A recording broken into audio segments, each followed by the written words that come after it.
Hello everybody! In today's video I will show you how to create a fairly common UI component in an app. Imagine having a screen where the content is variable, for example a user data form, where the data to be entered changes depending on the user.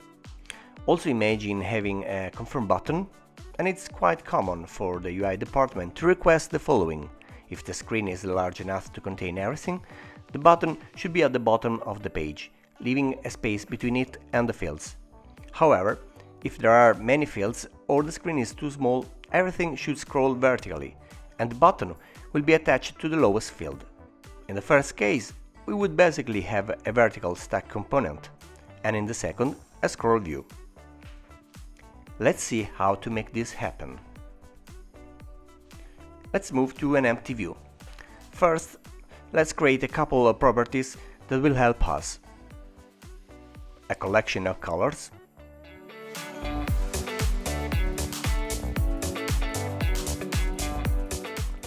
a variable that picks a random color from our collection. Let's build our basic scroll view.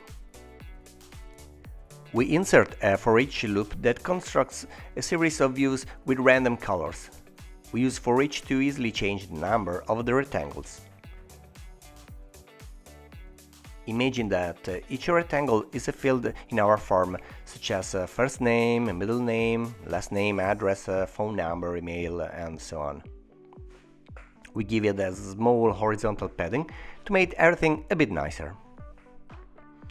Now let's add our button. To do this, we create a VStack and place the for each inside the stack.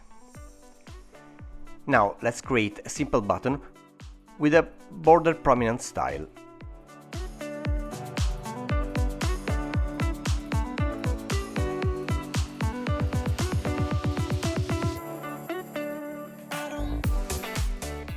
Now it's time to do a bit of geometry using a geometry reader. This component allows us to know exactly the dimensions of the applied geometry reader. Let's use it to our advantage. First, we need to calculate the height of the content of the scroll view. To do this, we add a background to the entire scrollable area of the scroll view, which is the inner VStack. Inside the background, there is a geometry reader that contains a transparent color, which only serves to call the onAppear function. In this function, we will read the size of the geometry reader, which will correspond to the size of the scroll view's content. Let's do some testing by reading the values and changing the number of cells displayed in the scroll view.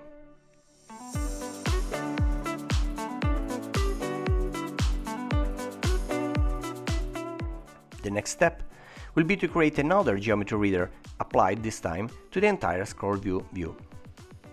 With a similar approach to the previous one, it will read the size of the scroll view's frame and therefore of the entire visible part on the screen, assuming the scroll view is the only element of our screen. The area we are interested in is indicated by the border modifier, as you can see.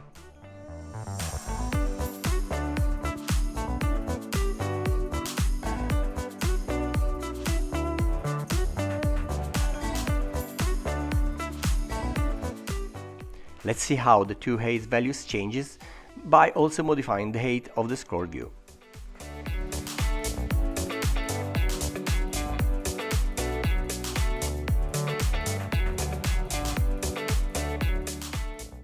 Please note that at line 30, between the for each and the button, I've added a spacer. We'll see later why.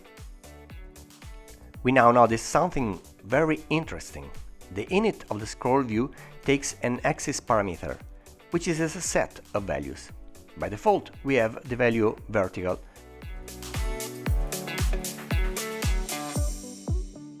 But we can also set the horizontal, which is not helpful in our case. Being a set, we have the possibility to pass a collection of values. The collection can also be empty.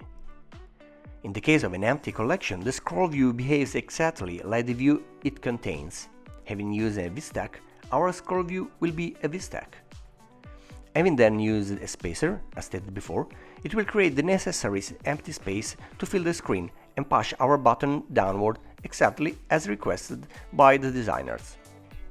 This feature allows us to have a component that can function both as a ScrollView and as a VStack, simply by changing that parameter. Let's create variables that hold the state of the dimensions of the two values given by the previously seen geometry readers. We set an initial value equal to 0.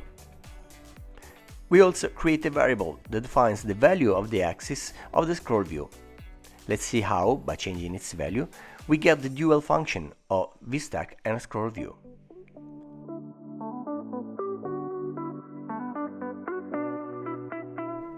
We modify the two-dimensional values in the on-appear of the geometry readers.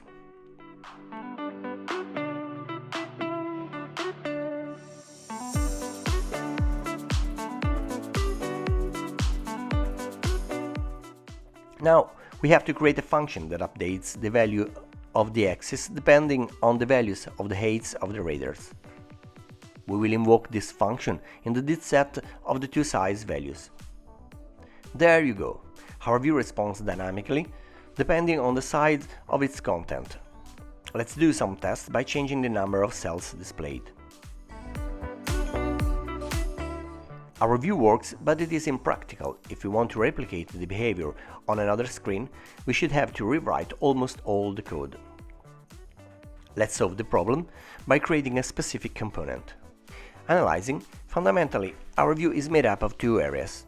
A main area, the content, with dynamic elements, and a footer with the button. We can create a new structure called AdaptiveScrollView, passing two views as generic parameters.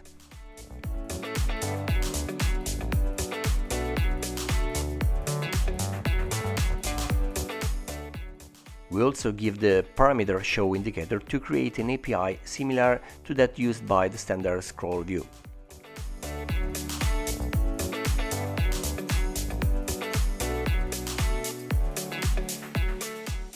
We create the init and modify it to take generic views as input.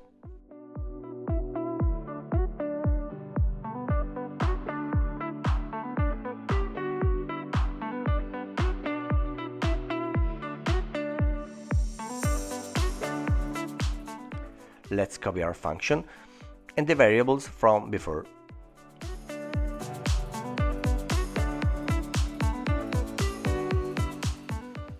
In the body, we recreate the specific view structure made previously. Now let's replace the for each cycle with the content and the button with a footer. The generic view is ready. Let's finally apply it to the case seen earlier.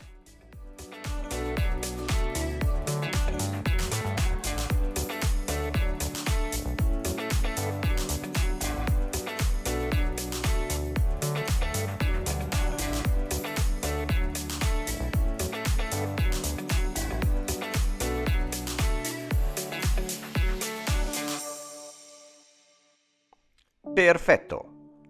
The view works perfectly.